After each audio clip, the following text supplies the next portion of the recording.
चिन्तासन्तानहन्तारो यत्पादाम्बुजरेणवः स्वीयानां तान्निजाचार्यान् प्रणमामि मुहुर्मुहुः। यदनुग्रहतो जन्तुः सर्वदुःखातिगो भवेत् तमहं सर्वदा वन्दे श्रीमद्वल्लभनन्दनम्। अज्ञानतिमिरान्धस्य ज्ञानाञ्जनशलाकया चक्षुरुन्मीलितं येन तस्मै श्रीगुरवे नमः। नमामि हृदये शेषे लीलाक्षीराब्धिशायिनम् लक्ष्मीसहस्रलीलाभिः सेव्यमानं कलानिधिम्। चतुर्भिश्च त्रिभिस्तथा षड्भिर्विराजते योऽसौ पञ्चधा हृदये मम।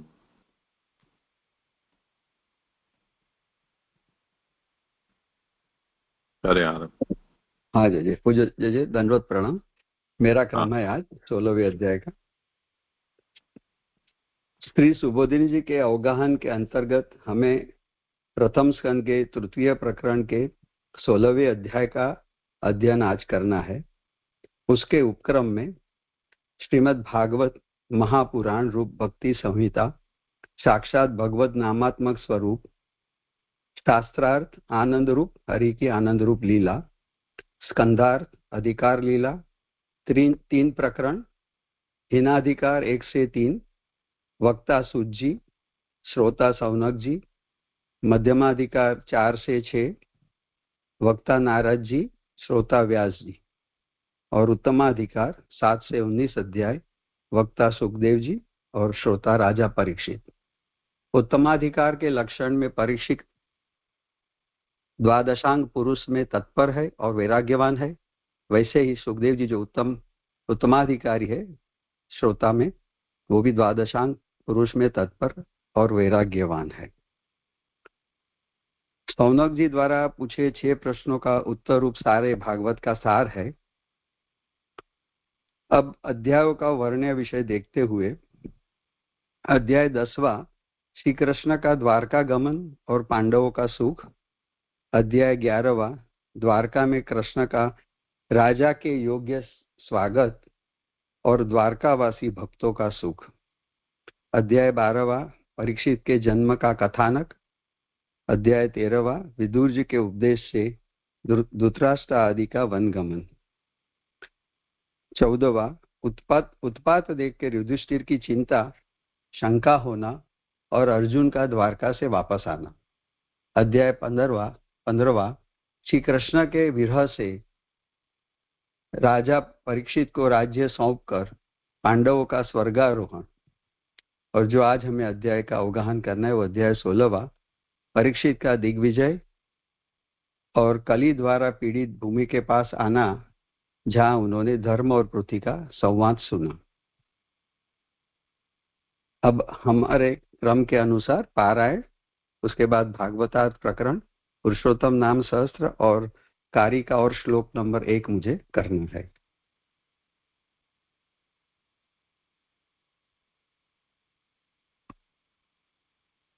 अध्याय 16वां महाराजा परीक्षित का दिग्विजय करते समय पृथ्वी और धर्म का संवाद सुनना, कारिकार्थ 1। श्री भागवत के श्रोता का निरूपण करने में पिता और पितामह आदि पारायण में कारिका नहीं लेते हैं, मूल पे। जी ओके। सूत उवाच परीक्षित को राज्य देखकर युधिष्ठिर चले गए। परीक्षित के जन्म समय ज्योतिषी ब्राह्मणों ने जिन गुणों का वर्णन किया था, उसी के अनुसार ब्राह्मणों के महान गुणों में निष्ठा रखने वाले तथा भगवत भक्त परीक्षित ने पृथ्वी का पालन किया। श्लोक 2। अब परीक्षित ने पृथ्वी की रक्षा की है और अपनी परंपरा के व्यवहार को निरंतर बनाए रखने के लिए पुत्रों को उत्पन्न किया है, इसे कहा जा रहा है। उन परीक्षित ने सॉरी उन परीक्षित ने राजा उत्तर की कन्या इरावती से विवाह किया। उसमें उन्होंने जन्मेजय आदि 4 पुत्रों को उत्पन्न किया। श्लोक 3। राजा परीक्षित ने कृपाचार्य को गुरु बनाकर गंगा के मध्य में उभरा हुआ भूमि स्थल अथवा गंगा का किनारा बहुत दक्षिणा वाला अश्वमेध यज्ञ किया, जहां देवता आंखों के सामने दिखाई दिए। श्लोक 4। किसी स्थल पर गाय के जोड़े को पांव से मारता हुआ राजा के चिन्हों को धारण किए हुए शूद्र रूप कलियुग को वीर राजा परीक्षित ने दिग्विजय में उत्साह शक्ति द्वारा पकड़ लिया। श्लोक 5। राजा परीक्षित ने दिग्विजय में कलियुग का निग्रह किस लिए किया और पैर से गाय को मारने वाला तथा राजा का चिन्ह धारण करने वाला शूद्र कौन था? श्लोक 6 और 7। हे महान भाग्यशाली पौराणिक सुत जी, जो कृष्ण की कथा का आश्रय वाला हो अथवा इनके चरण कमल के मकरंद का आस्वाद लेने वाला सत्पुरुष की कथा का आश्रय करने वाला हो, तो उसे कहो। इसके अतिरिक्त अन्य बातों से क्या लेना देना, जिससे आयु का एक बहुत बड़ा भाग व्यर्थ ही चला जाता है।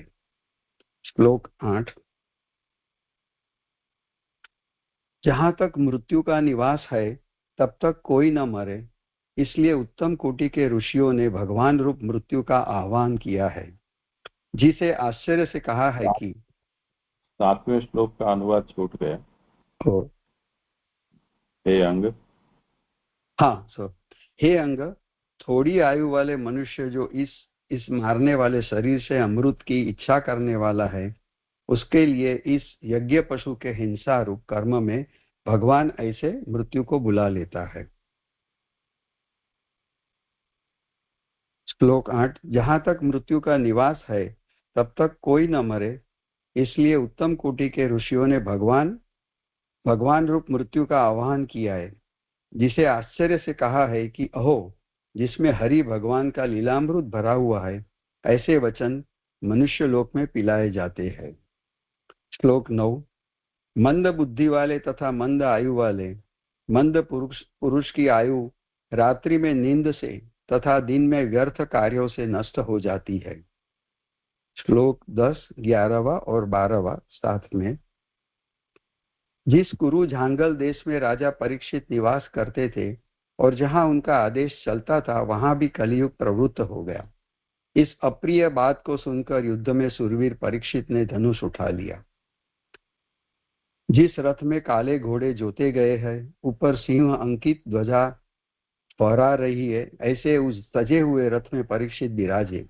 वे सुरवीर थे, अतः उन्हें किसी के सहयोग की अपेक्षा नहीं थी। फिर भी रथ, घोड़े, हाथी तथा पैदल सेना से घिरे हुए परीक्षित दिग्विजय करने के लिए बाहर निकल पड़े। उन्होंने भद्राश्च, केतुमाल, भारत और कुरुदेश के उत्तरी भाग तथा किम पुरुषादि खंड को जीतकर ग्रहण किया। श्लोक 13, 14 और 15 साथ में है। महाराज परीक्षित जहां जहां पधार रहे हैं, वहां वहां श्री कृष्ण के महात्म्य को सूचित करने वाला महात्माओं तथा अपने पूर्वजों का गाया जाता यश, अश्वत्थामा के अस्त्र से स्वयं की रक्षा, यादवों तथा पांडवों की श्री कृष्ण में भक्ति सुन रहे हैं। प्रीति से प्रफुल्लित नेत्रों वाले बड़े मन वाले राजा परीक्षित ने अत्यधिक संतोष को प्राप्त करके उन यशगान करने वालों को महान धन, उत्तम वस्त्र तथा हार प्रदान किए।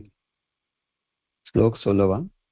भगवान द्वारा पांडवों का सारथीपना, पार्षदपना अर्थात सभासद, सेवकपना, मित्रता, दूतपना आदि कार्य तथा विरासन से बैठना, पीछे चलना, प्रशंसा करना, प्रणाम करने आदि को सुनकर एवं उसी प्रकार स्नेह युक्त होकर पांडवों के प्रति जगत द्वारा किए जाते नमस्कारों को सुनकर राजा परीक्षित भगवान विष्णु के चरण कमलों में भक्ति युक्त हो गए। 17वां। जो परीक्षित सदैव अपने पूर्वजों के आचरणों का सेवन करते थे, उनके समीप ही जो आश्चर्य घटित हुआ, उसे आप मुझसे सुनिए। 18वां। छाया रहित एक पैर से चलता हुआ धर्म, जिसके नेत्रों से आंसुओं की धाराएं मुख तक चली है तथा उसी स्थिति को प्राप्त बछड़े से रहित रोती हुई माता के समान गाय से वह पूछने लगा। 19, 20, 21, 22। हे भद्रे, तुम्हारा आत्मा रोग रहित तो है ना? कुमलाए हुए मुख से तुम छाया रहित दिखाई देती हो, जिससे मुझे यह अनुमान होता है कि तुम्हारे अंदर कोई गहरी मानसिक पीड़ा है। अथवा कोई बंधु दूर चला है जिसका तुम्हें शोक हो रहा है, या फिर तुम्हें शूद्र राजा भोग रहे हैं जिसकी तुम्हें वेदना हो रही है, या जिन देवताओं का यज्ञ भाग हर लिया है उसका तुम्हें शोक हो रहा है, अथवा वर्षा न बरसने के कारण प्रजा के विषय में चिंतित हो।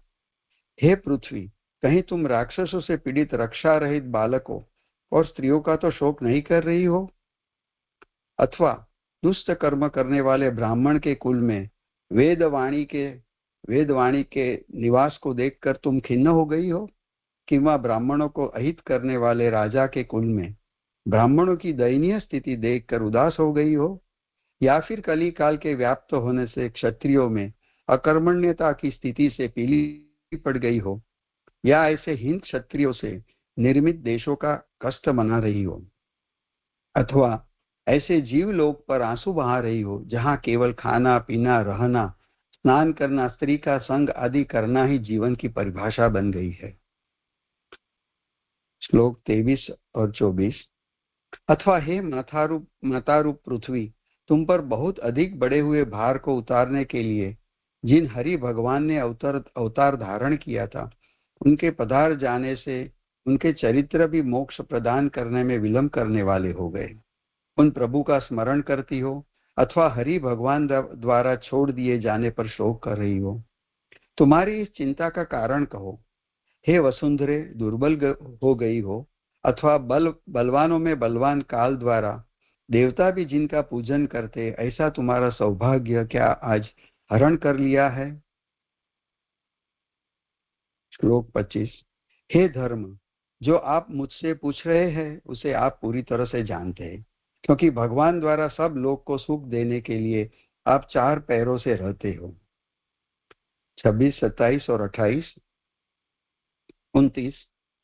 सत्य, पवित्रता, दया, क्षमा, दान, संतोष, सरलता, शांति, इंद्रियों का निग्रह, तप, समता, सहन शक्ति, उपरति यानी विराम, शास्त्रों का अभ्यास, ज्ञान, वैराग्य, ईश्वरपना, सुरवीरता, तेज, बल, स्मृति, स्वतंत्रता, कुशलता, कांति, धैर्य, मृदुता, चतुराई, विनय, सुस्वभाव, मन की शक्ति, इंद्रियों की शक्ति, शरीर की शक्ति, भोगने की योग्यता, गंभीरपना, स्थिरता, आस्तिकपना, कीर्ति, मान और अहंकार रहित होना आदि अन्य गुण जो महान बनने की इच्छा वाले पुरुषों द्वारा प्रार्थना करने योग्य है, वे भगवान में सदैव विद्यमान रहते हैं, उनसे कभी भी भिन्न नहीं होते।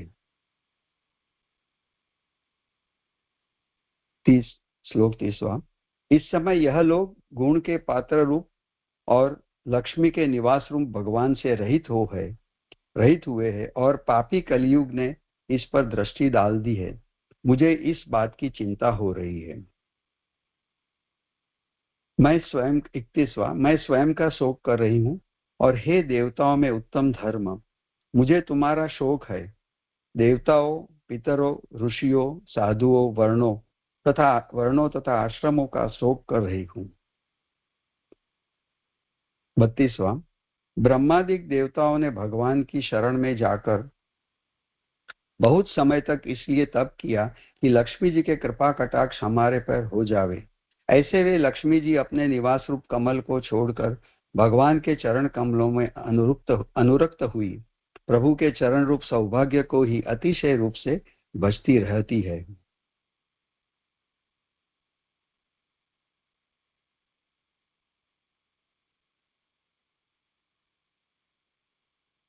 श्लोक 33। उन भगवान के चरणों में कमल, वज्र, अंकुश तथा लक्ष्मी जी के चिन्ह अंकित है। ऐसे उन चरणों से मैं अलंकृत रही हूं। उन चरणों को धारण करने से मैं विभूति को प्राप्त हुई, त्रिलोकी के ऊपर शोभित थी। मेरे अभिमान को दूर करने के लिए ही भगवान ने मेरा त्याग कर दिया।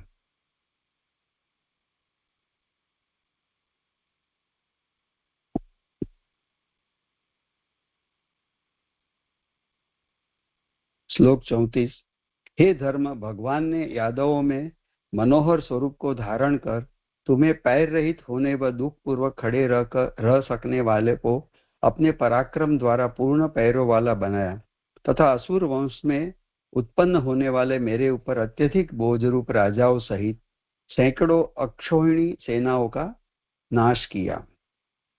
35 जिन भगवान पुरुषोत्तम ने प्रेम युक्त अवलोकन, सुंदर व मंद हंसी तथा मन को हरण करने वाले मीठे बोल बोलकर मथुरा निवासिनी मानिनी स्त्रियों की स्थिरता का हरण कर लिया, और जिनके चरण के चिन्हों से मेरा रोम रोम उत्सव मनाया करता था, अर्थात मैं रोमांचित हो जाती थी, ऐसे उन पुरुषोत्तम को विरह को भला कौन स्त्री सहन कर सकती है।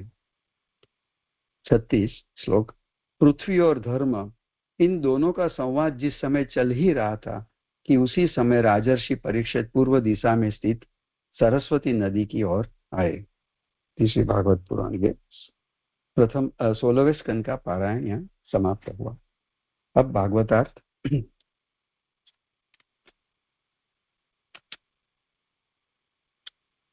भागवतार्थ प्रकरण में पूर्व संगति देखते हुए श्री महाप्रभु जी सप्तम, अष्टम, नवम अध्यायों में दुख की हानि का निरूपण और दसम, एकादश तथा द्वादश, इन 3 अध्यायों से सुख का वर्णन समझा रहे हैं।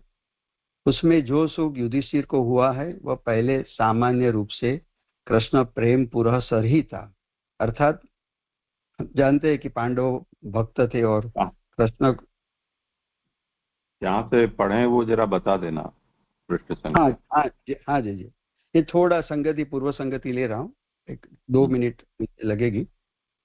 सो वहां पहले सामान्य रूप से कृष्ण प्रेम पुरःसर ही थे युधिष्ठिर, परंतु जब कृष्ण का वियोग होने पर प्रेम में अधिकता आ गई। कृष्ण के सुख में ही पांडवों का सुख था। उसके बाद पुत्र की प्राप्ति पर सुख की अधिकता हुई। आगे 13वां, 14वां और 15वें ये 3 अध्यायों से मुक्ति ही त्रिभिः से महाप्रभु जी बीज कार्य और फल से मुक्ति बताते हैं। धृतराष्ट्र की मुक्ति बीज रूप है, वो 13वें अध्याय का वर्ण्य विषय अर्थात अर्थ है। बीज मुक्ति से जो कार्य युधिष्ठिर आदि का घर से निकल जाना, वैराग्य हो जाना, वो 14वें अध्याय का अर्थ है। और पांडवों की मुक्ति जो फल रूप है वो 15वें अध्याय का अर्थ है। अब ये तृतीय प्रकरण में गुण रूप 9 अध्याय है और उनके प्रतिबंध के अभाव के लिए निरूपण आया है। जो गुण रूप प्रतिबंध कैसे दूर किए वो हमने 3 अध्यायों में देखा। जो बीज आदि की शुद्धि के द्वारा भी उसका उपयोग होता है, यानी जो गुण रूप प्रतिबंध है उनका अभाव जरूरी था, इसलिए ये महाप्रभु जी ने हमें समझाए 14वें 15वें अध्याय में।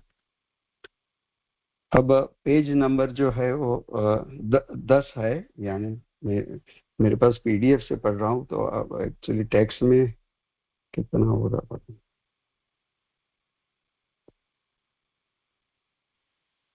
देख लेंगे, इसमें तो कुल 7-8 पृष्ठ ही हैं। हाँ जी जी। कारिका की संख्या केवल बता दो तो देख। हाँ 118। एक ही सेकेंड जी।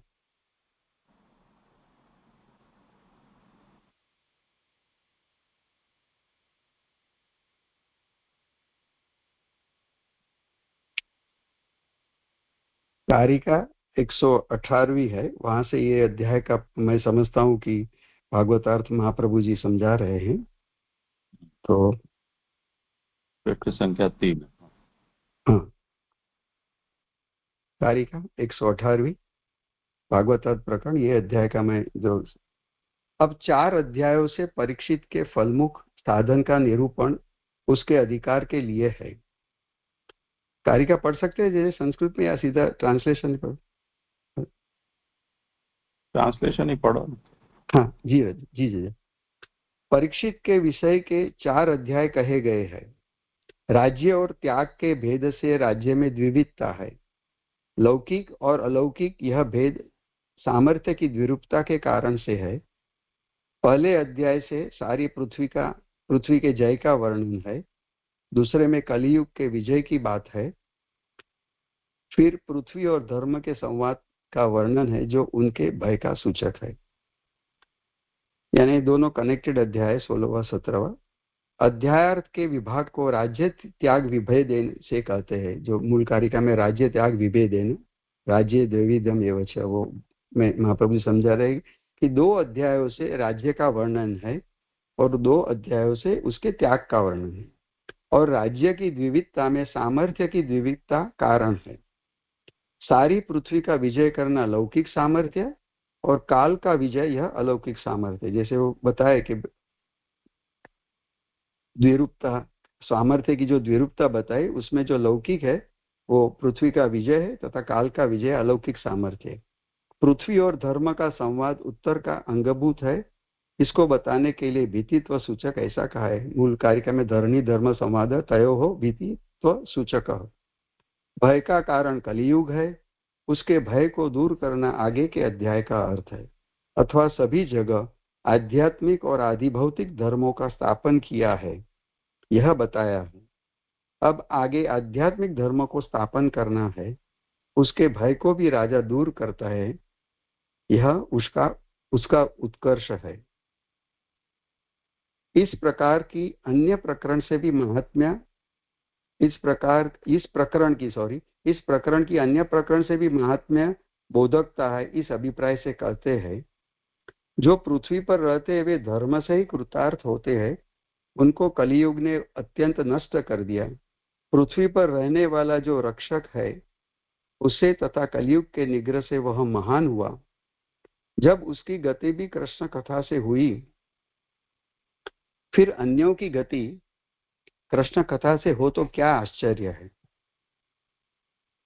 यहाँ पृथ्वी और धर्म का प्रकरण चल रहा है। जो पृथ्वी पर रहते हैं वे धर्म से ही कृतार्थ होते हैं। इस तरह के मानवों को भी कलियुग ने अत्यंत हत कर दिया। भगवान के प्रमाण के बाद कली का निग्रह करके उनकी जो रक्षा करता है वह महान ही होता है। अतः यह ही अर्थ 2 अध्यायों का है। इस प्रकार के निरूपण का उपयोग यह बताया कि इस प्रकार से महान राजा परीक्षित की मुक्ति भी कृष्ण कथा के द्वारा ही हुई। इससे यह सूचित होता है कि इस समय पृथ्वी के तीर्थ देवता किया जाने वाला धर्म कृष्ण कथा के समान नहीं है। जिनने काल को जीत लिया है, मृत्यु को भी जीत लिया है, उनको भी भगवान या भागवत ही मोक्ष दे सकते हैं, अन्य कोई नहीं दे सकते। ये मुख्य बात है। तो यहाँ मैं जिस तरह समझता हूँ जैसे ये भागवतार्थ 16वें अध्याय का समाप्त हुआ। अब पुरुषोत्तम नाम सहस्त्र में श्लोक 24 में 2 नाम आ रहे हैं। Page number 25।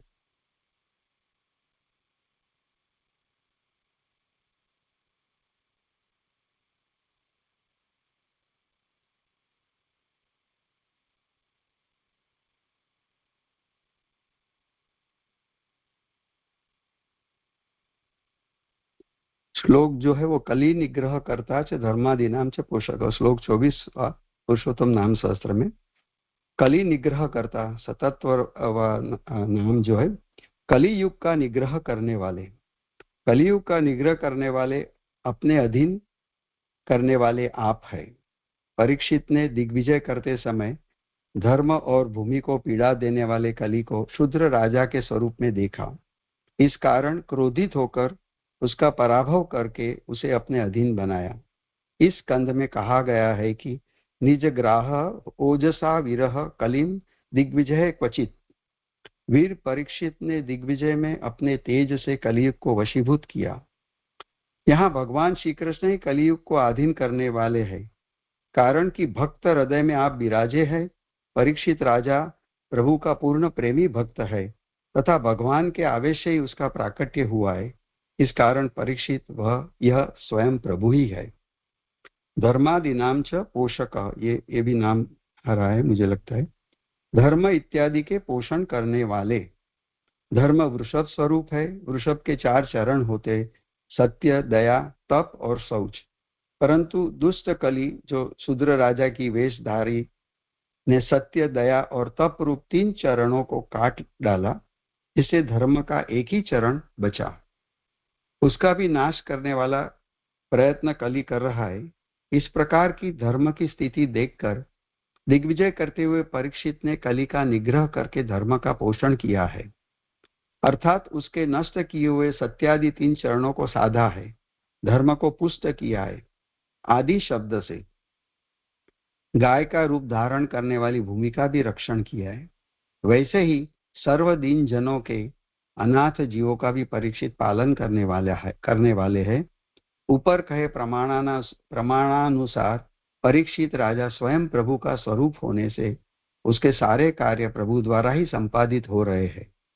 भगवद इच्छा के अतिरिक्त कोई से भी कुछ बन नहीं सकता, ये निर्विवाद है।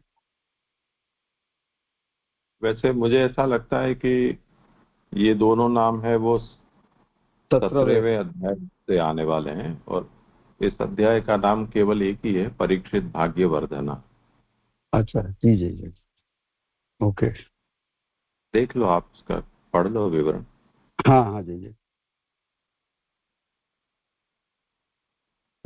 जैसे जैसे बताया 76वां नाम है परीक्षित भाग्यवर्धन, परीक्षित राजा के भाग्य का विस्तार करने वाले।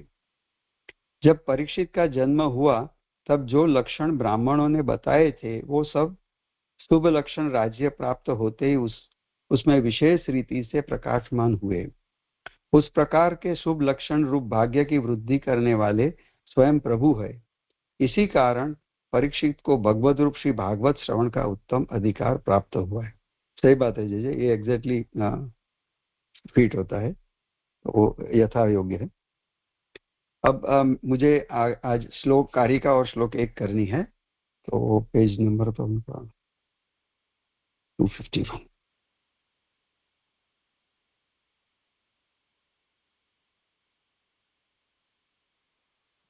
हाँ, जैसे धन्यवाद प्रणाम। देखिए, भागवत प्रकरण में एक शंका थी। 119वीं कारिका जहाँ एंड हो रही है ना, 119 और 20वीं, यहाँ ऐसा है, अथवा सभी जगह आध्यात्मिक और आदि भौतिक धर्मों का स्थापन किया यह बताया है। तो ये मतलब अध्याय पूरा होने के बाद देखेंगे, अभी ये समझ नहीं आया। क्या अथवा सभी जगह? अथवा सभी जगह आध्यात्मिक और आदि भौतिक धर्मों का स्थापन किया यह बताया है। मतलब जो कलयुग का बताया ना, उसके भय को दूर करने वाले आगे का अध्याय का अर्थ है। मतलब वो 17वें अध्याय में आएगा कि यहाँ पे, मतलब वो एक पंक्ति समझ नहीं आई। और दूसरा भी उसमें है आगे, जो फिर से आध्यात्मिक आया है, उसमें आदिदैविक धर्म होना चाहिए। जी जी, तो वो अब आगे आध्यात्मिक की जगह अधिदैविक कर दे। आदिदैविक। हाँ जी। तो यानी आदि दैविक और आदि भौतिक ऐसे समझना जैसे कि आध्यात्मिक और आदि दैविक समझना।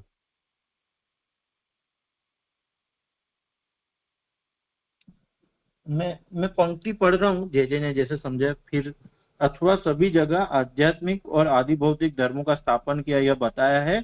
अब आगे आदि दैविक धर्म को स्थापन करना है। उसके भय को भी राजा दूर करता है, यह उसका उत्कर्ष है।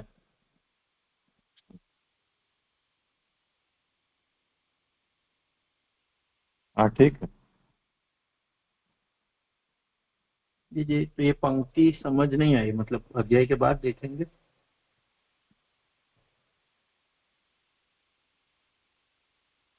वैसे ये क्या 16 और 17 दोनों में ओवरलैपिंग है, इसलिए वहीं ज्यादा स्पष्ट होगा। अभी तो हमने जो पारायण में पढ़ा उसमें ये सब डर डर रहे हैं वो, भगवान ने ऐसा सब किया, इतना ही निरूपण आया है ना। परीक्षित ने तो कुछ किया ही नहीं है अभी इसमें।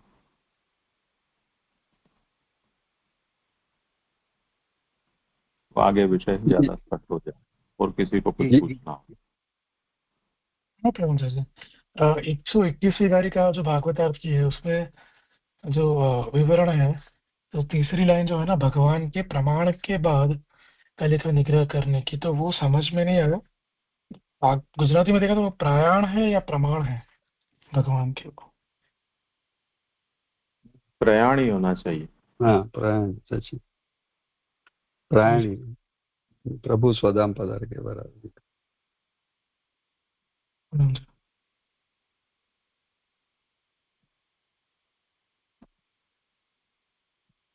खरू जी। हाँ।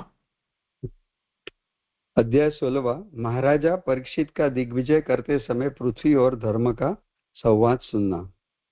मुक्ति ही निरूपिता पूर्वम अधिकार निरूपणे पारलौकिक बंधस्य निवृत्ति पितृहेतुतः। कारिका का महाप्रभु जी समझा रहे, श्री भागवत के श्रोता का निरूपण करने में पिता और पितामह आदि के कारण परीक्षित को परलोक संबंधी बंधन हो, उसकी निवृत्ति के लिए पहले ही उनकी मुक्ति का वर्णन पहले अध्याय में कर दिया है। ऐहिकस्यापि बंधस्य निवृत्तिर अधुना उच्यते अधिकारस्य संप्राप्त्या लोकतः बंध संभवः। अब इस लोक की बंधनात्मक स्थिति से छुटकारा पाने का निरूपण करते हैं। राज्य का अधिकार होने से परीक्षित को लोक संबंधी बंधन होने की संभावना है। कारिका 3 कलि दोषाच्च तेन अत्र क्रमेण एव निवार्यते प्रथमं षोडशाध्याये स्वाधिकारेण यद भवेत्। कलयुग का समय आ जाने से काल द्वारा उत्पन्न दोषों से बंधन प्राप्त होने की संभावना है। उन दोनों बंधनों की निवृत्ति 2 अध्यायों द्वारा की जा रही है।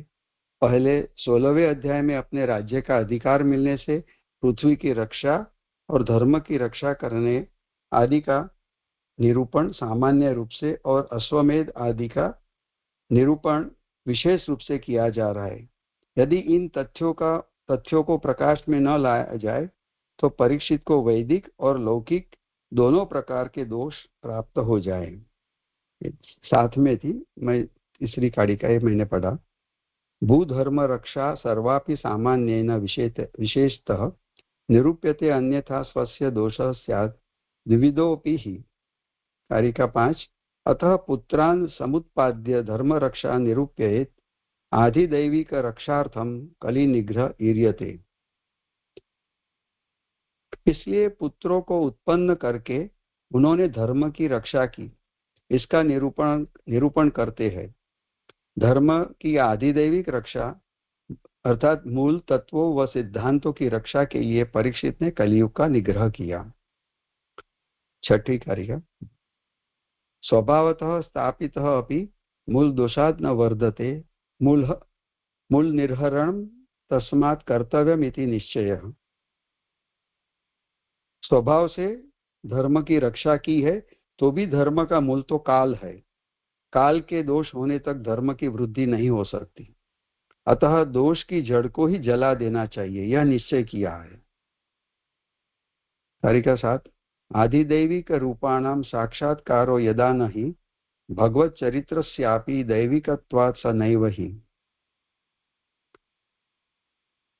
पृथ्वी धर्म और काल के आधिदैविक रूप का प्रत्यक्ष ज्ञान जब तक परीक्षित को नहीं हो जाता तब तक भगवान के आधिदैविक चरित्र का ज्ञान उन्हें कैसे प्रत्यक्ष हो सकता है। 8वीं कारिका अतः अधिकारी सिद्ध्यर्थम दैविकानां निरूपणम अनुग्रहो निग्रहश्च वरदानम तथैव च।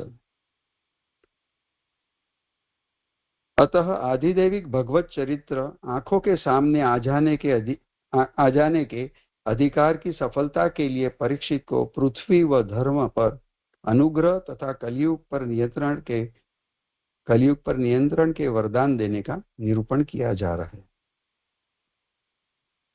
इस रीति से परीक्षित को इस लोक का राज्य करने और परलोक की प्राप्ति होने में पांडवों की ओर से कोई बाधा नहीं हुई। यह बताने के लिए ही 15वें अध्याय में पांडवों की मुक्ति बताई गई है। गीता जी में कहा है कि इस आत्मा को कोई आश्चर्य के समान देखता है, दूसरे आश्चर्य के समान कहते हैं और तीसरे आश्चर्य के समान सुनते हैं। ये दूसरे सांख्य योग का 29वां श्लोक है, जो आश्चर्यवद पश्यति कश्चिदेनम आश्चर्यवद वदति तथैव च अन्य आश्चर्यवद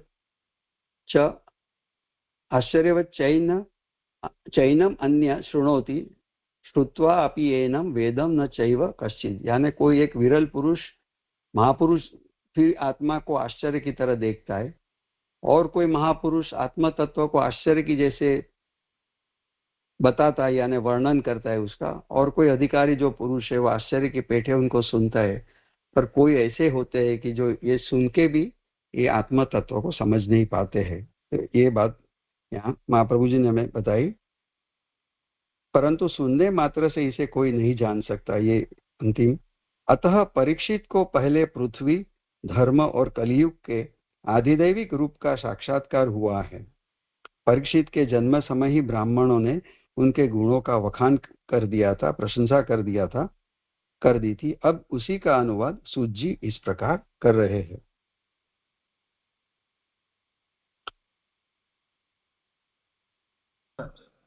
दंडवत नंदी जी, खाली एक ये शंका थी जो कार्य का पहली है ना, कि पिता पितामह आदि के कारण परीक्षित को परलोक संबंधी बंधन हो उसकी निवृत्ति के लिए।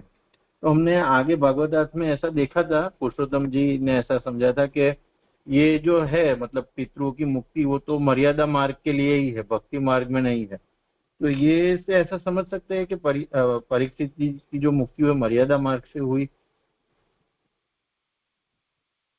करें समाधान। खाली नहीं, यानी जो, क्योंकि वो जो वहां भी मैं वो कारिका यानी वो श्लोक में भूल गया हूँ, पर वहां यही समझा था कि जिस तरह शास्त्र में परंपरागत जो वो आगे भी हमने देखा कि पहले स्त्री की मुक्ति करी यानी शुद्धि करी पहले, बाद में पुरुष की शुद्धि हुई, वो प्रक्रिया चली आ रही थी। अब यहाँ पिता प्रपितामह वगैरह सबकी मुक्ति हो गई, तो उनकी तो वहाँ पुरुषोत्तम जी ने क्लेरिफाई किया, वो बताया आपने, ठीक है ना, वो मर्यादा से ही मुक्ति हुई। अब परीक्षित के संदर्भ में पुष्टि मर्यादा कर सकते, बट सिंपली क्योंकि पूरे पांडवों को और सभी कृष्ण के तो भक्त थे, और यहाँ हमने देखा कि पहले जो सामान्य प्रेम भी कृष्ण प्रेम पुरस्सर था, पर वियोग से प्रेम अधिक हो गया। अब मर्यादा में एक बार प्रेम है तो मर्यादा में मर्यादा ही आ जाएगी, या तो उसके हिसाब से ही गति होगी। और जो धृतराष्ट्र वगैरह थे उनकी तो पुष्टि मुक्ति नहीं है, तो वो मर्यादा मार्ग से ही मुक्ति हुई। यानी पर परीक्षित के कैसे, मुझे ऐसा लगता है जिस तरह अधिकारी है वो उत्तमाधिकारी है, और द्वादशांग पुरुष में वो तत्पर है, वैराग्यवान है, तो सारे गुण और अधिकारिता उसमें दिखती है। तो जिस तरह हम अर्जुन को मर्यादा पुष्टि या पुष्टि मर्यादा समझते हैं अर्जुन जी को, ऐसे मैं समझता हूँ। जय प्रकाश करें। किसी और कुछ कहना हो?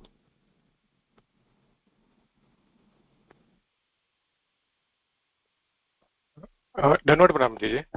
जी ये शायद पूर्व में भी एक बार प्रश्न हुआ था जी, और वहां पे मैंने जी ऐसा समझा है कि यानी ये मर्यादा और पुष्टि द्वारा जो मुक्ति की बात हो रही थी, और जी उसमें आपने ऐसा समझाया था कि यानी प्रभु की इच्छा पे निर्भर है, और प्रभु किसी को प्रमाण या मर्यादा द्वारा उनकी मुक्ति कराते हैं, और किसी को पुष्टि या प्रमेय द्वारा उनकी मुक्ति होती है।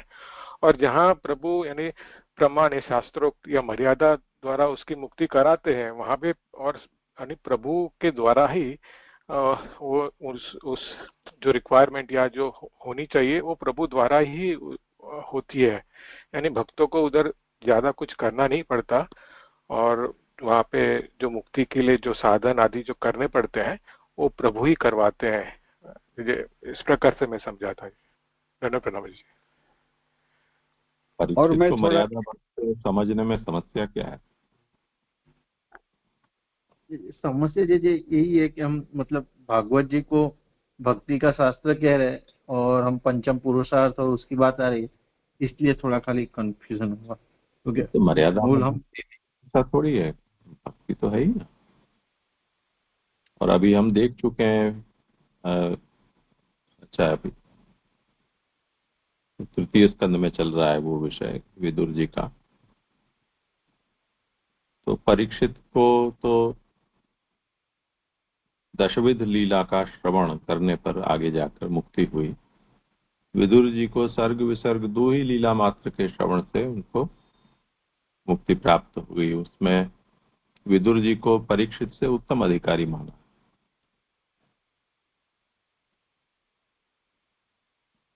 और फिर भी उनको जो मुक्ति हुई है वो मुक्ति का मतलब ये हुआ है कि उनको कोई भगवत लोक की प्राप्ति नहीं हुई है, परंतु शापवशात उनको जो देह प्राप्त हुई थी शूद्र देह, वो देह की निवृत्ति होकर वो फिर से यम सदन में पहुंच गए वहां पे संचालन के लिए। वहां मुक्ति का भी उनका वही स्वरूप है, उत्तमाधिकार उनका होते हुए। अब भक्ति से उनको मुक्ति देनी है परीक्षित को, तो भागवत श्रवण है वो उनको सुखदेव के मुख से हुआ, पर फिर गंगा की क्या जरूरत थी, प्रायोपवेश करने की क्या आवश्यकता थी, राज्य त्याग की क्या आवश्यकता थी, उनके पूर्वजों को का मुक्त होना क्यों जरूरी था। भक्ति तो असहाय शूर कही जाती है, अकेली ही पर्याप्त फल प्रदान करने।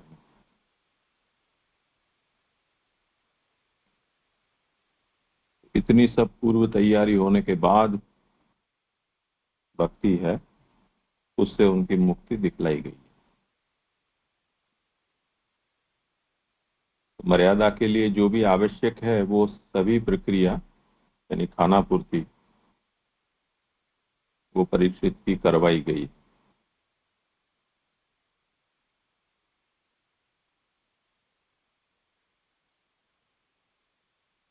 वही बात हमने पांडवों में उनमें भी देखा, तो उसमें कोई समस्या थोड़ी है, मर्यादा तो है ही।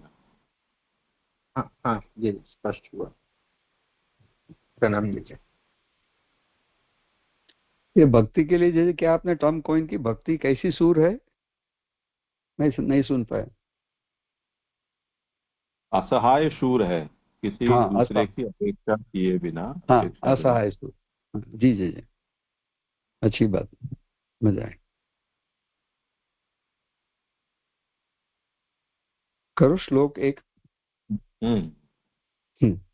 सूत उवाच ततः परीक्षित द्विजवर्य शिक्षया महिम महाभागवत शशासः यथा हि सुत्याम् अभिजातकोविदाः समादिशन् विप्रम अचद गुण तथा। परीक्षित को राज्य देकर युधिष्ठिर चले गए। परीक्षित के जन्म समय ज्योतिषी ब्राह्मणों ने जिन गुणों का वर्णन किया था उसी के अनुसार ब्राह्मणों के महान गुणों में निष्ठा रखने वाले तथा भगवत भक्त परीक्षित ने पृथ्वी का पालन किया। इसमें थोड़ा अशुद्धि है वो सुधार लेना, समादिशन विप्र महद गुणस्तथा। अच्छा और अच्छा हटा देना, हाँ उसकी जगह ह कर दो। हाँ और विप्रम में जो म हलंत है वो हल हटा कर हाँ हाँ पूरा कर, विप्र महद गुणस्तथा। जी जी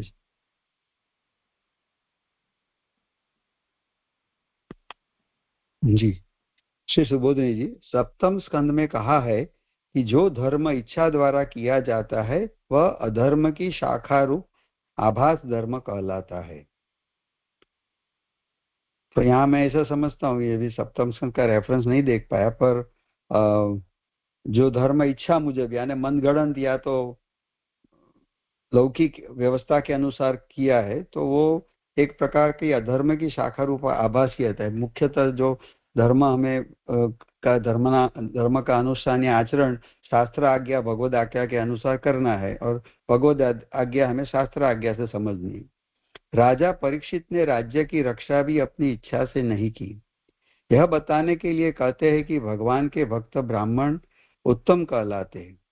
नारायण में परायण ब्राह्मण धर्म के उत्तम तत्व को जानते हैं। धर्म के सूक्ष्म तत्व को जानने वाले उत्तम ब्राह्मणों के आदेश अनुसार परीक्षित ने राज्य की रक्षा की। ब्राह्मणों का उपदेश हृदय में उतरता चला जाता है, इसलिए कहा जा रहा है कि परीक्षित महाभागवत थे। वे भगवान के भक्तों में श्रेष्ठ थे। यह बात 3 प्रकार से सूचित हो रही है। तो महाभागवत कैसे थे, 3 प्रकार से ये बात महाप्रभु जी बता रहे हैं। वे सब स्थल में भगवान के भजन में प्रवृत्त है।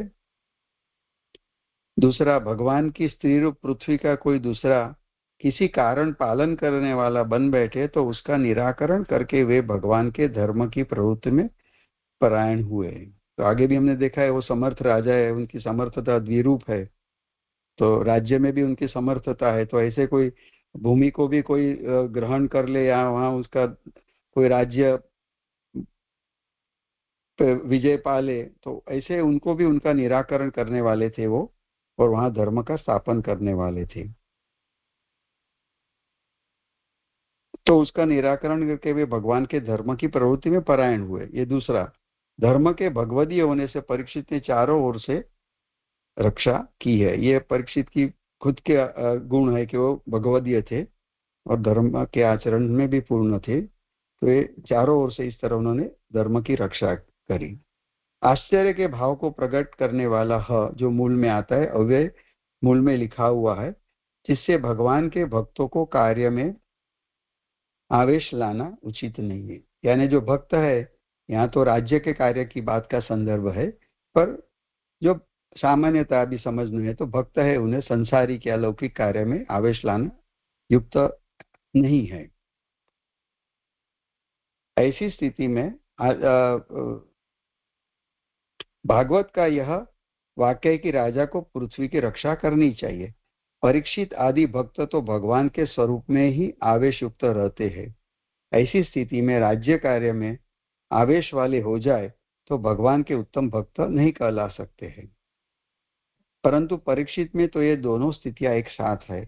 वे राज्य कार्य और भगवत भक्ति दोनों में ही आवेश युक्त है। यही तो आश्चर्य है। उस आश्चर्य को सिद्ध करने के लिए कहते हैं कि जन्म के समय ज्योतिष शास्त्र में निपुण ब्राह्मणों ने जिस रीति से कहा था, और ब्राह्मणों में निष्ठा रखना जिसका महान गुण है, ऐसे ब्रह्मण्य परीक्षित को काल द्वारा किए हुए सारे फलों की सिद्धि हो गई है। तो इस तरह परीक्षित ने एक तो भगवदीय थे, धर्म का सारी अच्छी तरह उन्होंने स्थापन किया तीनों प्रकार से, और वैसे ज्योतिष शास्त्र में भी उनकी ये बात आई थी कि वो ब्राह्मणों में निष्ठा रखने वाले और महान गुण वाले हैं। तो उसके और दोनों प्रकार के सामर्थ्य थे, लौकिक और अलौकिक ज्ञान। राज्य को भी संभाल पाए, जैसे जनक राजा के केस में भी हम समझते, और भक्ति को भी उतनी अच्छी तरह निभा पाए। तो यहाँ ये प्रथम श्लोक का जय निरूपण संपन्न होता है। धन्यवाद प्रणाम दीजिए। यहाँ पे एक दो पंक्तियां समझ में नहीं आ रही है। यानी इस श्लोक के अंत से नीचे से 30 पंक्ति है कि यानी जो परीक्षित जी थे वो भगवान के स्वरूप में ही आवेश युक्त रहते थे। ऐसी स्थिति में राज्य कार्यों में आवेश वाले हो जाए तो भगवान के उत्तम भक्त नहीं कहला सकते। ये पंक्ति समझ में नहीं आई कि अगर वो भगवान के आवेश वाले हो तो फिर उत्तम यानी राज्य कार्य में अगर ऐसे हो तो उत्तम भक्त क्यों नहीं कहला सकते। ये थोड़ा समझ रहा था जी। धन्यवाद जी। करें समाधान। तो ये आगे ऊपर दो पंक्ति आप देखेंगे कल्पेश भाई, तो उसमें लिखा है जिससे भगवान के भक्तों को कार्य में आवेश लाना उचित नहीं है। तो वहां कौन सा कार्य रिफर कर रहे हैं महाप्रभु जी? लौकिक क्या राज्य कार्य? अब परीक्षित का केस आगे समझा दिया कि भाई वो दोनों कार्य संभाल पाए, परंतु परीक्षित में दोनों स्थिति एक साथ है। नहीं जी, मुझे यही समझना था कि इवन लौकिक कार्य में अगर भगवत भक्त अगर आवेश वाला हो भी तो क्या क्या त्रुटि? अगर कोई भक्त है और कोई लौकिक कार्य कर रहा है और नहीं, करने की बात नहीं है, आवेश से आसक्ति या उसमें इंक्लिनेशन या अटैचमेंट की बात मैं समझता हूँ। आवेश शब्द जो है महाप्रभु जी समझा रहे, वो वहाँ करना तो सभी को, कर्म तो जैसे ठाकुर जी भी गीता में समझे, कर्म को तो हम त्याग नहीं कर सकते, पर वो कर्म में की जो आसक्ति नहीं है, लौकिक कार्य और जो भी, जैसे वो महाप्रभु जी हमको पुष्टि प्रवाह मर्यादा में समझाते कि भाई कापट्याग करना है कापट्याग, वैष्णवत्व सहजम। तो यही बात यहाँ मैं समझ रहा हूँ। जी, तो जी यहाँ पे नहीं आवेश वाले से यानी जो लौकिक आवेश ना हो, क्योंकि उसके पूर्व लाइन में ऐसा आ रहा है कि वे भगवत के यानी भगवान के स्वरूप में ही आवेश युक्त रहते थे। तो ऐसी स्थिति में राज्य कार्य में आवेश वाले हो जाए तो मैंने भगवान के साथ उसको जोड़ा, तो उसको वहां न जोड़ के फिर यानी लौकिक आवेश न हो ऐसा समझना।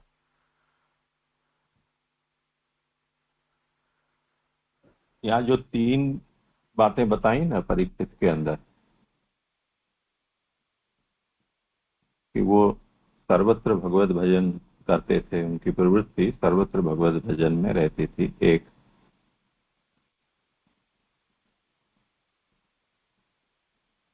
दूसरा ये कि भूमि है वो भगवत पत्नी है, तो भगवान ही उसके परिपालन करने वाले हैं, परंतु यदि कोई दूसरा उसके ऊपर अतिक्रमण करता है तो उसका निराकरण करके फिर से भगवत भजन में प्रवृत्त रहना, ये एक दूसरी बात है। तो भूमि का अन्य जो अतिक्रमण कर रहे हैं उनका निराकरण करना और भगवत धर्म में उसके साथ साथ प्रवृत्त रहना। और तीसरा ये है कि धर्मस्य च भगवदीयत्वेन परिपालन, धर्माचरण तो कर रहे हैं पर भगवदीयत्वेन परिपालन कर रहे हैं। इतनी सब बातें एक साथ परीक्षित में दिखाई देना ये एक आश्चर्य का विषय है। वो आश्चर्य इसलिए है क्योंकि भगवत भक्त हैं, उनका कार्यावेशस्य अयुक्तत्वात्, भगवत भजन से इतर कार्य में आवेश वो उनके लिए अयुक्त है। यदि भगवान की आज्ञा हो तब भी उनके भीतर स्वरूपावेश बना रहना चाहिए, ये अपेक्षित है यदि वो भगवती है तो। यदि ऐसा नहीं होता है तो फिर वो परम भागवत नहीं कहे जाएंगे। पर परीक्षित में आश्चर्य का यही विषय है कि ऐसा होते हुए भी उनमें भगवत परायणता में कोई कमी नहीं आई।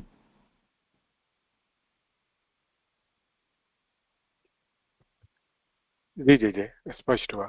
धन्यवाद प्रभु जी। जी जी जी, अच्छी तरह आपने प्रकाश किया। दंडित प्रणाम जी। ये पहली पंक्ति समझ में आती है, सप्तम में वो धर्म इच्छा द्वारा किए जाते हैं, वह अधर्म की शाखा रूप आभास धर्म कह जाते हैं। इसको कैसे समझना चाहिए? यानी परीक्षित जो कार्य कर रहे हैं वो द्विजों की आज्ञा से उन्होंने किया है, अपनी इच्छा से नहीं किया है। क्योंकि यदि कोई कार्य भले ही वो धर्म कार्य ही क्यों न हो पर आप अपनी इच्छा से करते हैं तो वो धर्म नहीं कहलाता है, धर्म का आभास ही कहलाता है। हाँ जी दंडित प्रणाम जी।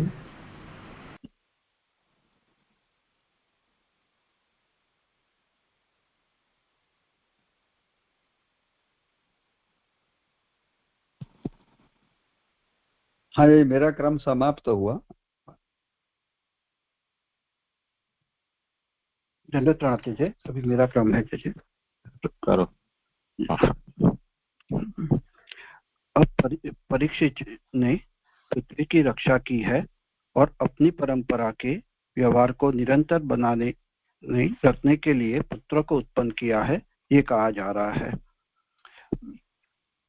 श्लोक स उत्तरस्य तनमाय उपयेव इरावतम जनमे जयति चतुरः तस्याम उत्पादयः सिकान्। उन परीक्षित ने राजा उत्तर की कन्या इरावती से विवाह किया, उसमें उन्हें जन मेजय आदि 4 पुत्रों को उत्पन्न किया। सुबोधि जी, लोक में राजा मामा की पुत्री के साथ विवाह कर लेने की प्रथा रही है, परंतु श्रुति शास्त्र में इसका निषेध किया है। ऐसे कह रहे हैं कि जो श्रुति लोक में तो राजा को मामा की पुत्री के साथ विवाह करने की प्रथा रही है, परंतु स्मृति शास्त्र में वो निषेध किया है। लौकिक धर्म की इसकी संगति बिठाने के लिए यह कह दिया है कि मामा की पुत्री तो अपने भाग की स्त्री है। संहिता का श्लोक है मातुले शिव येषा भागक, तो उसका अर्थ बता रहे हैं कि मामा की जो पुत्री है वो अपने ही भाग की स्त्री है। वहीं दूसरी और स्मृति ऐसे कह रही है मामा की पृथ्वी अथवा माता के गोत्र वाली कन्या को विवाह लिया हो तो उस स्त्री का त्याग कर देना चाहिए और विवाह करने वाला चंद्रायण व्रत को विवाह करने वाले को चंद्रायण व्रत करना चाहिए। ये स्कंद पुराण का ये श्लोक बताया हुआ है कि केवल धर्म के लिए वैसा विवाह किया जाना चाहिए जिससे अपने समान बल सिद्ध हो सके। अतएव परीक्षित ने अपने मामा की कन्या इरावती से विवाह किया। यहाँ मूल ऐसे बता रहे हैं कि एक श्रुति का वाक्य बता रहे हैं कि श्रुति ऐसे कह रही है एक कि मामा की कन्या से विवाह लोक में विहित है और वही बात को श्रुति निश्चित कर रही है।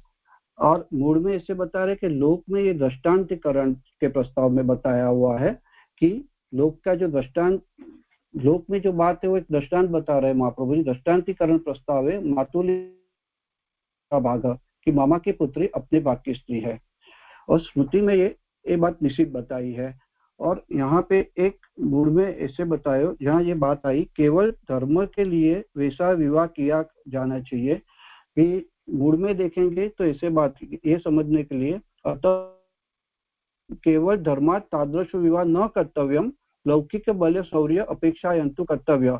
माने केवल धर्म के लिए ऐसा विवाह न करना चाहिए परंतु लौकिक बल और शौर्य की अपेक्षा है तो करना चाहिए। माटे अपने पुत्र को स्वसमान बल सिद्धि मिले इसलिए उन्हें मामा की पुत्री इरावती से विवाह किया। तो यहाँ जो ये जो मीनिंग कर रहे हैं केवल धर्म के लिए वैसा विवाह किया जाना चाहिए जिससे अपने समान बल सिद्ध हो सके। उसका मीनिंग ऐसे है ओनली केवल धर्म के लिए तादृश विवाह न कर्तव्यम पर जो लौकिक बल की जो अपेक्षा है तो और शौर्य की अपेक्षा है तो ऐसा एक कर्तव्य है।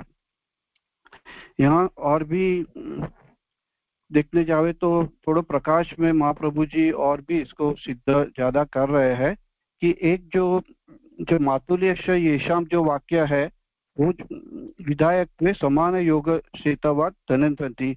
एक दूसरा भी वाक्य बता रहे हैं कि ये जो मातुल्य येषाम में कुछ दृष्टांत बताने के लिए बात कर रहे हैं और वो हम दृष्टांत तारीफ नहीं लेंगे तो दूसरा धनवन जो है एक पद वो बात ठीक नहीं बैठेगी। और लेखकार भी उसमें बहुत सारे इसमें ज्यादा विवेचन श्रुति और स्मृति कैसे समान ही कह रही है उसके लिए लेखकार भी इसमें और भी कुछ बता रहे हैं। वो सब नहीं ले रहा ये आगे श्रीमद् दशम स्कंद के 29 के अध्याय में ऐसे ये यहाँ 3 अध्याय पश्चिम होते हैं। माने इसमें भी थोड़ा करेक्शन है। केवल धर्म के लिए ही वैसा विवाह उसके बाद नहीं छूट गया है, यहाँ नहीं किया जाना चाहिए।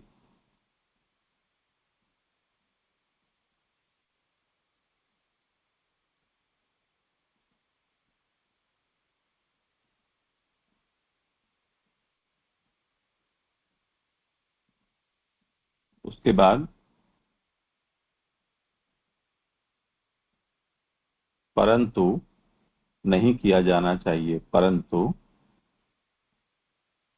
मूल में क्या है देख लो एक बार कि केवल धर्मार्थम तादृशो विवाहो न कर्तव्य। केवल धर्म के लिए यानी धर्म विवाह करने के लिए ऐसा अपनी मामा की बेटी के साथ विवाह नहीं करना चाहिए। लौकिक बल शौर्याद्यपेक्षायां तु कर्तव्य एव। परंतु लौकिक बल या शौर्य की अपेक्षा हो तो करना ही चाहिए।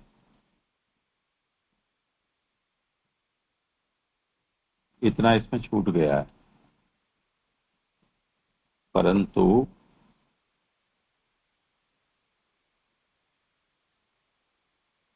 लौकिक बल शौर्य आदि की अपेक्षा हो तो करना ही चाहिए।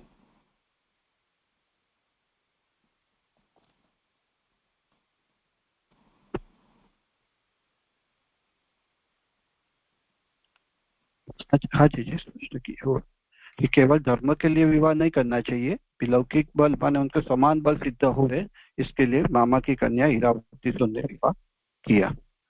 अभी आगे श्रीमद दशम स्कंद के 29 अध्याय में भगवान ने अक्रूर जी को जल में दर्शन कराए थे। वहां श्री, पुष्टि, वाणी, कांति, कीर्ति, तुष्टि, इला, ऊर्जा, विद्या, अविद्या, शक्ति और माया, यह भगवान की मुख्य 12 शक्तियां बताई गई है। उसमें इला भी एक शक्ति माना जा रहा है। जो मूल में इरावती शब्द है ना, वो समझाते हुए महाप्रभु जी यहाँ इला शब्द की बात आ रही है कि मूल में इला भी एक उसमें से शक्ति है, क्योंकि संस्कृत में र और ल इन दोनों अक्षरों की समानता बताई है। मूल में इरावती शब्द है और यहाँ इरा से इलावती शब्द जो है वो यहाँ की र और ल दोनों को अक्षरों की समानता बताई, वो समझा रहे हैं। इसलिए इरावती इला शक्ति वाली है। यह कहकर उनकी वैष्णवता को सूचित किया है, क्योंकि जो इला शक्ति वाली माने वो पृथ्वी जो है वो विष्णु की पत्नी है, वो कहकर उनको वैष्णवता को सूचित किया है।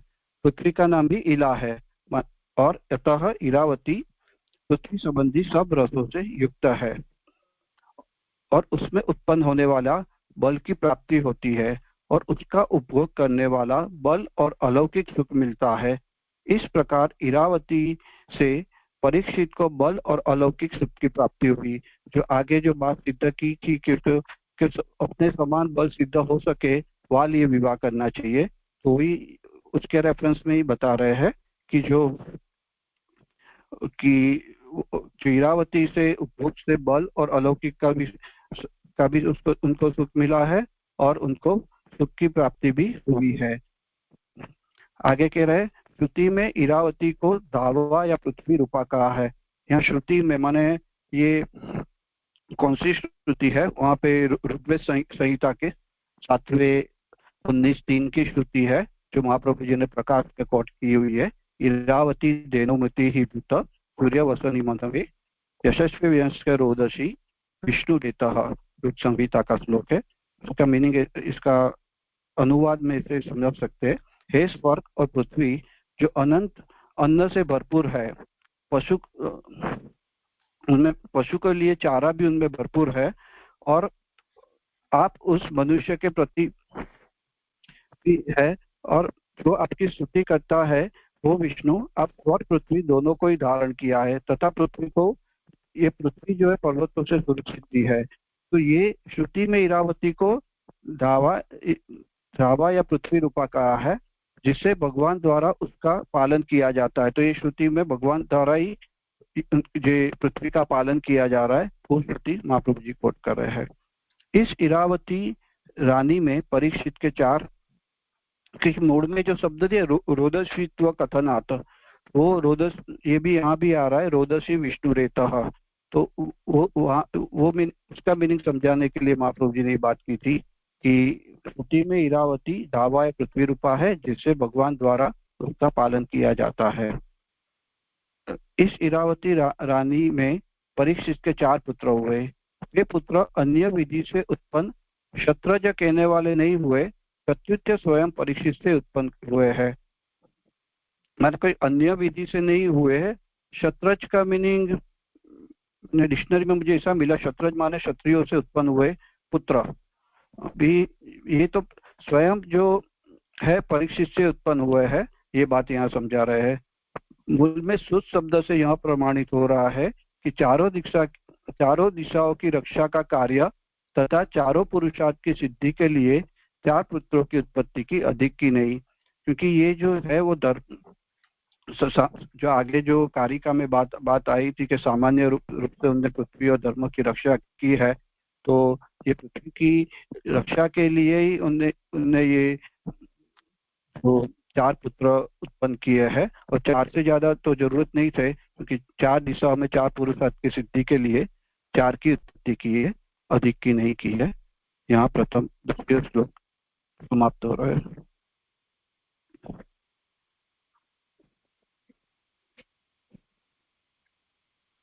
करो बड़े आगे।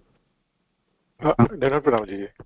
एक प्रश्न था जी, आपने जो स्पष्टीकरण करवाया था ऊपर, जो करेक्शन करवाया, वो थोड़ी पंक्ति थोड़ी अभी भी नहीं समझ में आ रही है जैसे। यानी एक तो धर्म के लिए धर्म क्या है वो समझाया, और फिर यानी यहाँ पे ऐसा आ रहा है कि वो न करके, यानी अगर लौकिक बल या शौर्य की अपेक्षा हो तो उस प्रकार का विवाह कर सके। तो फिर जो धर्म में बताया है उसकी फिर यानी इम्पोर्टेंस क्या, फिर वो थोड़ा नहीं समझ में आया कि ऐसा होने पर भी धर्म के विपरीत करें कैसे जी, वो थोड़ा समझना था। धन्यवाद प्रणाम जी। सबसे पहले तो ये निरूपण यहाँ किया गया है कि लोक में ऐसा प्रचलित है, परंतु शास्त्र में ये निषिद्ध है। लोक में जो प्रसिद्ध है उसमें लोगों ने कुछ तो आधार शास्त्र का लिया ही होगा, ऐसे ही तो लोग भी नहीं चल पड़े होते हैं। तो वो क्या है, तो ये ऋक् संहिता में मातुलस्य व योषा भागः ऐसा एक वचन प्राप्त होता है। तो इस वचन का आश्रय लेकर और लोक की प्रवृत्ति हो गई है, परंतु ये कोई शास्त्र का विधान नहीं है कि मामा की बेटी से ब्याह करना चाहिए। परंतु लोक में जो प्रचलित है उसी का यहाँ अनुवाद शास्त्र में किया गया है कि कई जगह लोग अपनी मामा की बेटी से ब्याहते हैं ऐसा। तो ये वेद में भी इसी तरह से उसको वहां अनुवाद मात्र किया गया है। ऐसा करना चाहिए ऐसा कोई विधान वेद का नहीं है। इसीलिए स्कंद पुराण में इसका निषेध बताकर प्रायश्चित बताया है कि अगर ऐसा हो जाता है तो प्रायश्चित करना चाहिए। तो अब इसका निष्कर्ष क्या निकला कि यदि धर्म विवाह किया जा रहा है तो ऐसा विवाह नहीं करना चाहिए। परंतु अब काम्य विवाह क्या प्रसंग आ रहा है। यदि धर्म विवाह की बात केवल न हो परंतु लौकिक बल और शौर्य की अपेक्षा हो तो उस स्थिति में ऐसा विवाह किया जा सकता है, क्योंकि अब परीक्षित ने किया है ऐसा विवाह। और दूसरे भी कई प्रसंग हम देखते हैं कि क्षत्रियों में ऐसा प्रचलित है। तो वो किस स्थिति में हुआ है, तो वो अपने बल के प्रदर्शन के लिए, अपने शौर्य के प्रदर्शन के लिए, प्रतिष्ठा और लोक में, उस दृष्टि से वो किया गया है। तो उत्तर की कन्या के साथ ये इरावती के साथ विवाह हुआ। अब परीक्षित के विवाह में ऐसी क्या विशेष बात थी कि बल और शौर्य की उत्पत्ति कैसे लानी, तो वो आगे प्रभु ने ये बताया कि ये इरावती और इलावती सर्व पृथ्वी रसवत्वात् तस्याम उत्पन्नस्य बलम, कि ऐसी जो पृथ्वी है वो सर्व रस वाली है, और ऐसी इरावती या इलावती उससे जो पैदा होंगे जन्मेजय आदि, उनमें भी उस प्रकार का बल होगा। तो ऐसी विशिष्ट कामना से और विशेष प्रयोजन से परीक्षित का ये विवाह सिद्ध हुआ है, इसलिए वो उनके लिए ठीक है। जी जी जी, अच्छी तरह स्पष्ट हुआ। जी जी, केवल एक प्रश्न रह गया। अब ये अभी धर्म विवाह न हुआ तो उसका भी यानी यानी कि कभी भी यानी जो धर्म यानी जहाँ पे यानी योग आदि यज्ञ आदि किया जाता है, जहाँ पे धर्म पत्नी साथ में बैठनी चाहिए, तो उतना ही यानी होगा कि वो साथ में यानी धर्म विवाह नहीं है इसलिए वही कार्य नहीं कर पाएंगे, ऐसा समझना चाहिए। नहीं, धर्म विवाह ये हुआ ना, धर्म विवाह क्यों नहीं हुआ है? इसीलिए तो महाप्रभु ने कहा कि केवल धर्मार्थम तादृशो विवाहो न कर्तव्य, पर धर्म के साथ साथ लौकिक बल और शौर्य की भी अपेक्षा है तो किया जा सकता है। जी जी जी, स्पष्ट अब हुआ। इसमें क्या है, धन्यवाद। टेक्निकली केवल बात इतनी सी है कि विवाह करने में हमें क्या क्या देखना चाहिए। एक तो सगोत्र नहीं होना चाहिए, सबसे पहले सिद्धांत ये। समान गोत्रता 21 पीढ़ी तक होती है। 21 पीढ़ी में कहीं, मतलब पिता की 21 पीढ़ी में वो नहीं आनी चाहिए। दूसरा, माता का गोत्र भी नहीं होना चाहिए। ये एक दूसरा है इश्यू। अब तीसरा है उसमें प्रवर।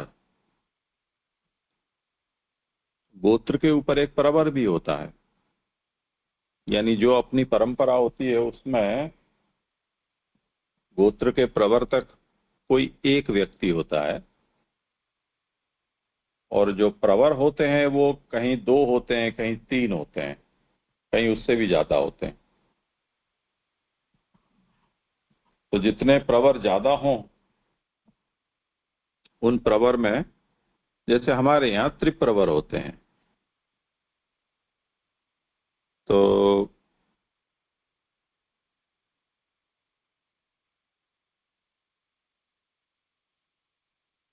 तीन प्रवर में जो 3 ऋषि हैं, उनके गोत्र भी हमें विवाह करने में त्यागने होते हैं।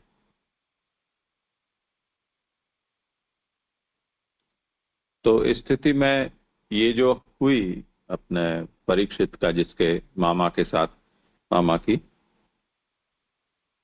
बेटी के साथ जो विवाह हुआ, उसमें सगोत्रता तो नहीं आती है, क्योंकि मामा का गोत्र तो अलग ही होता है।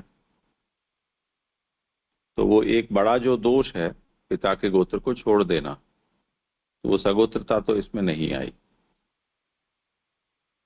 पर माता का गोत्र तो आएगा ही, क्योंकि माता का भाई ही तो है, तो वो तो समान गोत्र होंगे। तो टेक्निकली वहां दोष आ जाए। वो दोष का परिहार है, वो पीछे व्यवहार में कई लोग इस अनेक प्रकार से करते हैं कि जिसके साथ विवाह करना हो उसको किसी अन्य गोत्र में दत्तक विधान से उसे कहीं और दत्तक दिवाकर और गोत्र परिवर्तन करवा देते हैं और उसके बाद करते हैं। यद्यपि वो इतना उत्तम कल्प नहीं है, पर कोई विकल्प नहीं बचता हो, तब फिर उस स्थिति में ऐसा लोग करते हैं। पर ये तो सकाम हुआ, तो समान वर्ण तो है, सगोत्र भी नहीं है, दोष केवल माता का गोत्र या मातुल की कन्या है, इतना बचता है। तो उसे यहाँ महाप्रभु कहते हैं कि उस समय ऐसा माना जाता था, उत्तम कल्प नहीं होते हुए भी विशेष उद्देश्य से ऐसा किया जाता है, तो किया इन्होंने।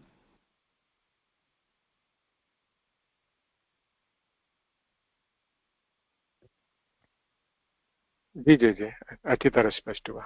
धन्यवाद प्रणाम जी। हाँ जी, लेकिन ये समान बल सिद्ध हो सके उसमें क्या समझना, यानी वो भी, उनका भी लेवल ऐसा होगा तो उनको ऐसे धर्म कार्य में सपोर्ट मिले, इस तरह।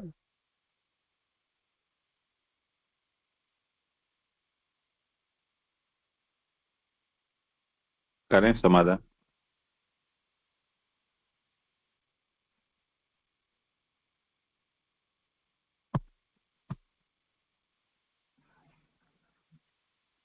जो समान बल वाले में जो बताया ना कि ऐसा समझना चाहिए कि जो ये जो कार्य जो किया है वो पुत्र के विवाह के बाद जो पुत्र जो जन्मे हुए हैं उसको भी वही बल आवे जो परीक्षित में भी बल था और इरावती में भी बल था। जो यहाँ पे बात आई थी, उसमें उत्पन्न होने वाले बल की प्राप्ति होती है, उसका उपभोग करने वाले बल और अलौकिक सुख मिलता है। इस प्रकार इरावती और प्रतीक्षित को बल और अलौकिक सुख की प्राप्ति हुई। और गुजराती में ऐसे भी दिया है कि उनके जो पुत्र हुए वो भी उतने बल वाले ही हुए हैं। तो समान, इसके लिए उन्हें समान बल सिद्ध हो सके, वो बात से उनने विवाह किया और पुत्र की उत्पत्ति की। मैं इसको समझू यहाँ पे। स्वसमान बल सिद्ध है, यानी संतति को अपने समान बल प्राप्त हो उसके लिए। जी जी बराबर जी। हाँ ये लाइन पंक्ति, ये जो एक पंक्ति नहीं समझ में आ रही है। श्रुति में भी इरावती को द्यावा व पृथ्वी रूप का है, जिसे भगवान द्वारा उसका पालन किया जाना चाहिए। इस इरावती नामी में परीक्षित के 4 पुत्र हुए। ये पुत्र किसी अन्य विधि से उत्पन्न क्षत्रज कला नहीं हुई। ये क्या मतलब है इसका? नहीं, वो अशुद्ध है, क्षेत्रज ऐसा लिखना चाहिए वहाँ, एक मात्रा क्षेत्रज ये उसका तात्पर्य क्या वजह है? यानी ये सब साक्षात परीक्षित की ही संतानें थी, किसी और प्रकार से ये पैदा नियोग द्वारा या अन्य कोई प्रकार से पैदा गई हुई नहीं थी, या टेस्ट ट्यूब जैसे होती है, ऐसा नहीं था।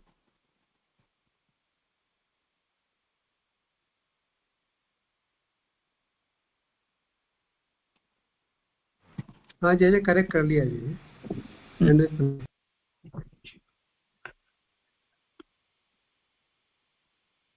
चलिए आगे लो।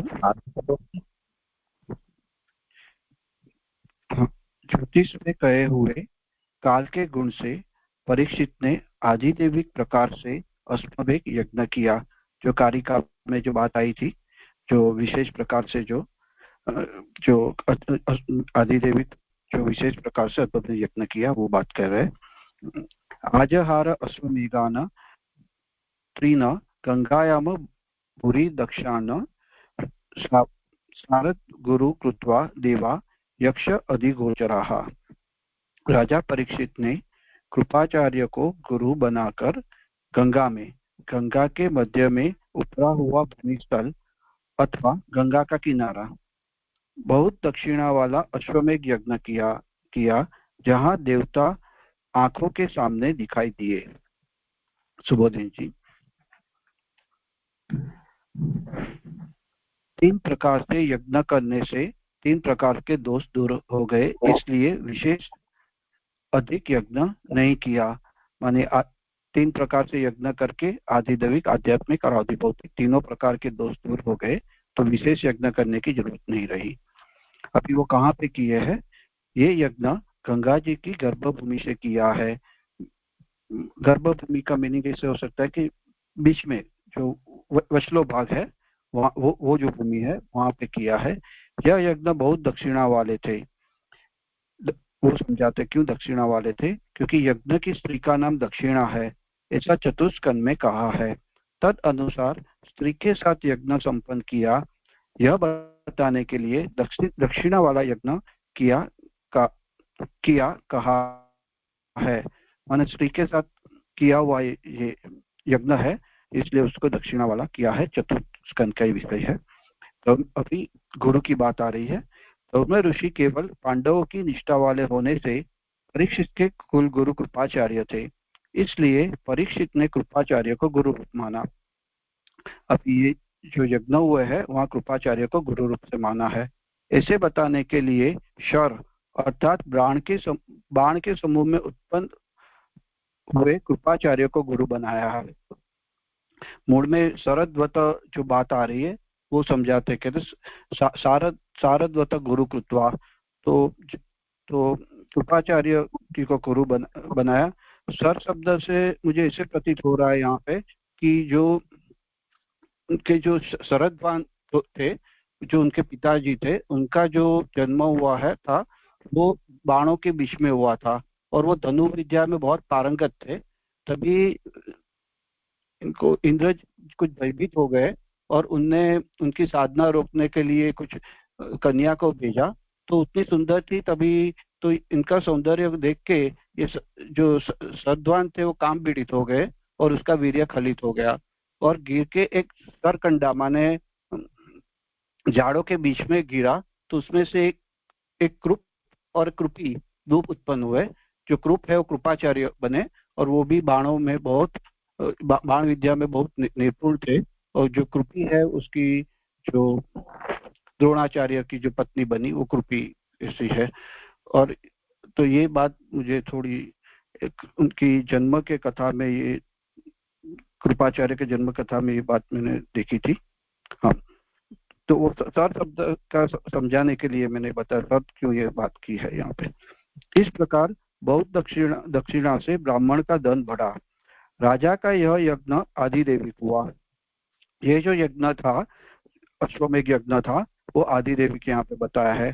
कहते हैं कि इस यज्ञ आदिदेविक क्यों हुआ वो समझाते कहते हैं कि इस यज्ञ में देवता प्रत्यक्ष हुए। जो मूल में शब्द बताया है देवा यत्र अक्षय गोचरा, देवो यहाँ पे अक्षय गोचरा हुए हैं, माने प्रकट हुए हैं। एक मिनट, देवता प्रत्यक्ष हुए। हविष्य का भाग लेने वाले देवता भगवान के अंशरूप आदिदेविक है।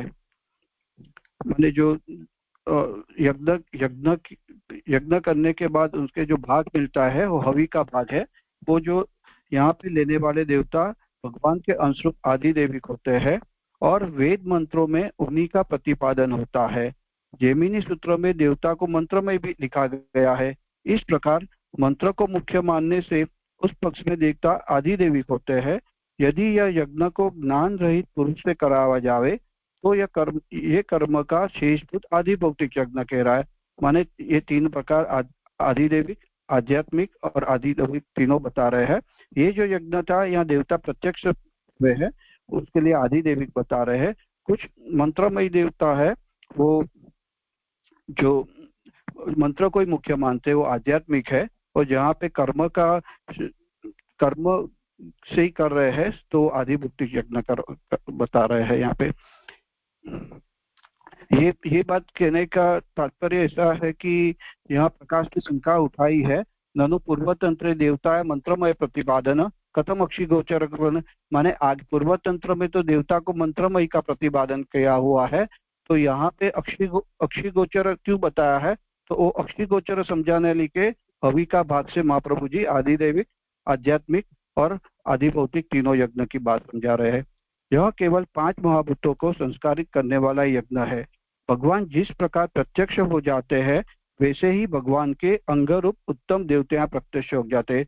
जैसे भगवान प्रत्यक्ष होते हैं ऐसे ही उसके अंग रूप देवता ये प्रत्यक्ष हो जाते।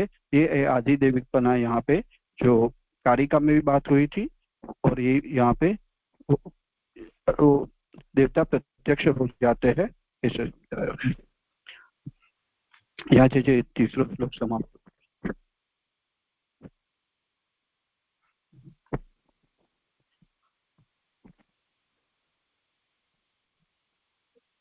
जय जय प्रणाम।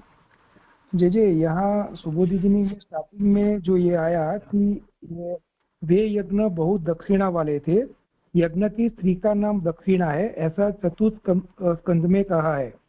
तद अनुसार स्त्री के साथ यज्ञ संपन्न किया, यह बताने के लिए दक्षिणा वाला यज्ञ किया कहा है। तो ये जो दक्षिणा वाला यज्ञ किया, मतलब वो सेंटेंस समझ में नहीं आया। दीजिए करो समाधान।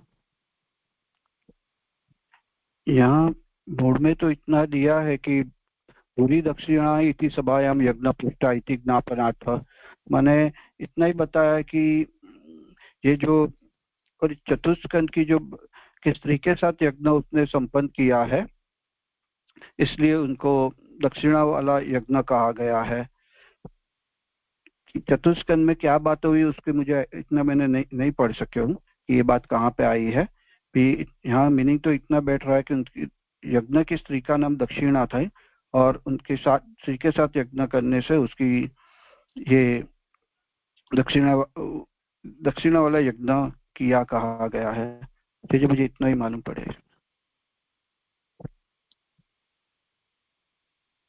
यहाँ मूल में ये बात बता वही कहा है ना कि सभार्याः यज्ञाः पुष्टाः इति ज्ञापनार्थम। परीक्षित ने 3 अश्वमेध यज्ञ बहुत सी दक्षिणा वाले किए, यानी सभी को बहुत दक्षिणा दी, ऐसे 3 यज्ञ किए। तो यज्ञ की पत्नी में एक पत्नी का नाम दक्षिणा है धर्म की पत्नी में। तो पत्नी के सहित होने पर वो पुष्ट होता है, बस इतना सा, और कोई बहुत गूढ़ अर्थ नहीं है यहाँ पे। हाँ जी जी, समझ में आया जी जी, दंडोत प्रणाम। जी जी जी सच तो बोलो जी। कितने श्लोक हैं तुम? जी जी और 2 है, 4 चौथा और 5वां श्लोक। अच्छा, तो फिर कल करेंगे।